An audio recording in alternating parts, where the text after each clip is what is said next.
no hayan consultado a los líderes de las diferentes iglesias como lo son ustedes y el líder de la Iglesia Católica? Lo que sucede es que sobre el tema de que si hubo consulta o no, la respuesta es sí y no, porque en el caso personal yo recibí una correspondencia, que por cierto acá la tengo, que está fechada el 23 de marzo de 2010, donde la Comisión de Cultura y Educación sí me pide que yo exteriorice cuál es mi posición. Yo lo hice y se encuentra aquí adjunto en el expediente. El problema es que este es un decreto que fue aprobado con dispensa de trámites, lo cual significa que todas estas opiniones, donde no solamente está la de su servidor, sino que hay una serie de instituciones que se han expresado, es dejado de lado porque la dispensa de trámites permite eso y entonces se toma una decisión por votación. Por eso digo de que sí hubo una consulta, se recibieron las opiniones, pero no fueron tomadas en cuenta a la hora de votar. ¿Pero ustedes creen que los políticos tienen derecho de legislar con un aspecto tan importante como es la religión en un país donde la Constitución dice que es laica? Es decir, ¿tienen ese derecho? Ellos tendrán el derecho de opinar lo que quieran, como nosotros. No, yo esta me noche, refiero a ¿verdad? legislar, porque están legislando. Sí, en este caso considero que si abrimos la puerta a ellos, así como lo pueden aprobar hoy, lo pueden prohibir mañana. Y es un tema muy delicado. Considero que la posición de la Iglesia Evangélica ha sido muy clara en decir que sería un buen fundamento, una buena base para recuperar terreno perdido. Escuchaba lo que compartían hace un par de minutos antes del corte, donde en un lugar que no se obliga a leer la Biblia, sí se obliga a ir a la escuela. Y eso me llama mucho la atención. En el caso de El Salvador, tal vez nos pueden obligar a ir a la escuela, pero los contenidos no son los correctos. Claro, es parte de que haya una buena calidad. Entonces tenemos nosotros que invertir un poquito más de ese dato tan mencionado últimamente del PIB en educación, que el país está apelando a un 3.4% cuando lo requerido sería un 7%. Y lo voy a poner más sencillo. La pregunta me la hicieron a mí ese día. ¿Cuánto de mi presupuesto invierto yo en mis hijos en educación? Le digo, bueno, yo pago el colegio. No. En educación extracurricular. Ahí me pusieron a mí a pensar. Entonces no esté esperando científicos y personas de bien si no estamos invirtiendo y apostándole a ese tema. Volviendo a la pregunta en sí. ¿Tienen ellos derecho? Yo diría que no. Porque la Biblia es un libro que se defiende a sí mismo. Es un libro que ha sido probado por fuego a través de la historia y ha dado muchos aportes positivos. El que quiere encontrar polémica en la Biblia, él lo hace para llamar la atención como persona natural o como parte de cierta fe o religión. Pero en sí, desde el Génesis hasta el Apocalipsis, encontramos una obra maravillosa donde Dios manifiesta el amor y las intenciones de Dios para con su creación, que es el hombre. Voy a poner un fundamento bíblico. En el Evangelio de Juan dice que los hombres amaron más las tinieblas que la luz porque sus obras eran malas. Se lo pongo en otro idioma. El que nada debe, nada teme. La Biblia puede ser usada para sacar valores, la Biblia puede ser usada, qué feo el término, para poder recordarnos en qué posición está el hombre. La Biblia puede ser usada para recordarnos que debemos amarnos unos a los otros o para polemizar, como lo han hecho los políticos en estas últimas 3 semanas. Pero usted cree que la manipulación, cuando usted habla de ese tipo de uso de la Biblia, pastor, puede caerse en una manipulación. Totalmente. Y es lo que se ha argumentado, que no estamos preparados como para que en el sistema público se dé este tipo de enseñanza, por lo que usted dice. O sea, ¿qué pasa con la interpretación y la formación? ¿No será que va a salir contraproducente, una Al mala final, acción? sí, el pastor Vega tiene una posición maravillosa, yo lo he estado escuchando también en sus ponencias y me gustó cuando, al principio a mí sí me choqueó, ¿no? Pero quiero recordar, si mal no entiendo, que la propuesta fue que la lectura de la Biblia sería dirigida, estudiada y discutida con el Ministerio de Educación y algunos religiosos. Entonces, si me preguntasen ahora, ¿qué propondría yo? Si esto lo pasa y el presidente dice, démosle por no tener ese desgaste político, que va a ser tremendo, o X o Y, pues bueno, ¿por qué no sacamos lo bueno conforme a la edad y al propósito que tenemos en valores, en ética, en moral, en cívica, para sacar del extracto de la palabra? Ahora, comparto la opinión de mi colega, se están metiendo donde no lo llamaron. Y eso es lo que al final planteó el arzobispo. El arzobispo, es que nadie está en contra de que se lea la Biblia.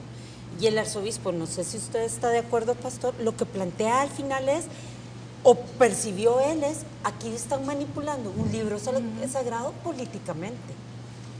Yo creo que en el fondo probablemente eso es lo que se mueve, no un interés de tipo electoral.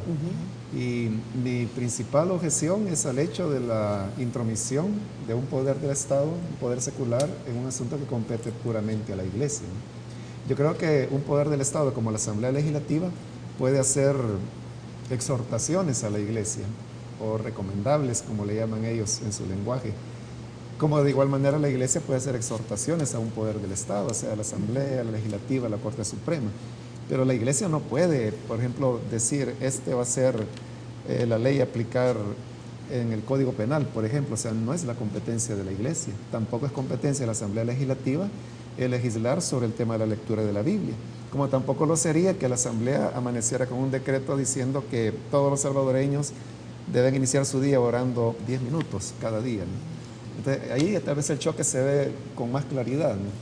Pero es similar al tema de la Biblia, ¿no? ¿Y usted cómo ve, pastor? Por ejemplo, escuchaba yo a algunos académicos que dicen de que cada vez la familia se va como marginando de un trabajo tan fundamental como es la educación de los hijos. O sea, ya ahora la formación de valores, de conducta cívica y moral pasa también, e incluso religiosa, pasa a los centros educativos, si se aprobara este decreto. ¿Qué sucede entonces? ¿Cuál es la responsabilidad del núcleo primario de la sociedad?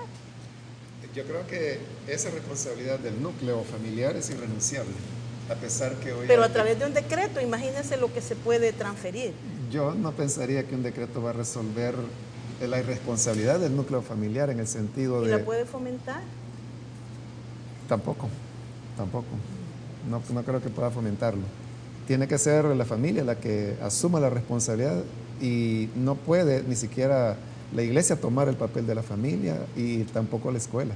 La familia tiene un papel indiscutible, Pastor, ¿no? tal cual está el decreto, ¿qué garantiza en este momento que el maestro que haga los 7 minutos de lectura sea un maestro que realmente, Apto. no solo apto, sino que respete un libro que se merece un respeto?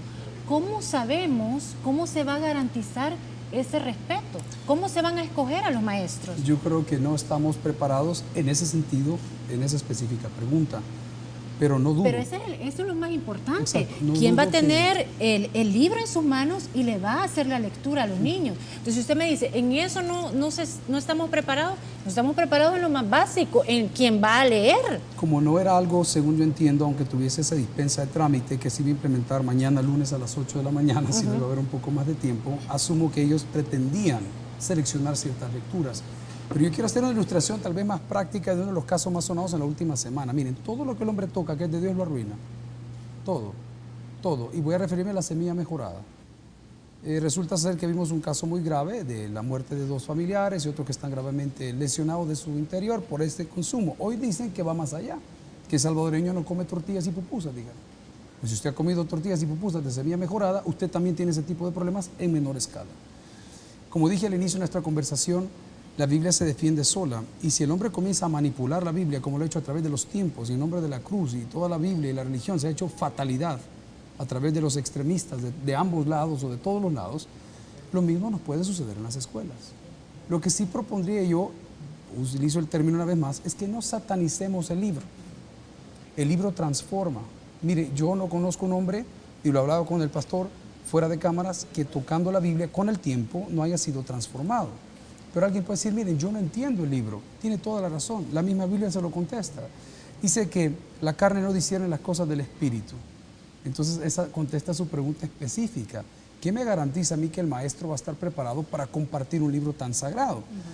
Pues fíjese que en la palabra misma dice que el nacer de nuevo, o sea, el tener esa fe en Cristo, el poder decir, mira, Señor, ayúdame porque yo lo que quiero es ayudar, me va a capacitar, no de la noche a la mañana, porque este no es un libro mágico. No es de interpretación privada, no es tampoco para privar a otros que lo interpreten. Entonces es un libro que va transformando poco a poco. Para mí sería una buena base para discutir a largo plazo qué podemos retomar del libro, que no vaya a caer en un fanatismo religioso y que no se entienda que nosotros estamos tratando de diezmar, ¿sí?, a otras fes o religiones. Pero entonces usted sí está de acuerdo. Totalmente. Yo sí apoyaría bajo esa visión de discutir, seleccionar y aplicar. Ahí, ese es mi otro punto, no sé si tenemos todavía tiempo. No me han hecho Hagan señas. tiempo, hagan tiempo. Es decir, una de las esencias del decreto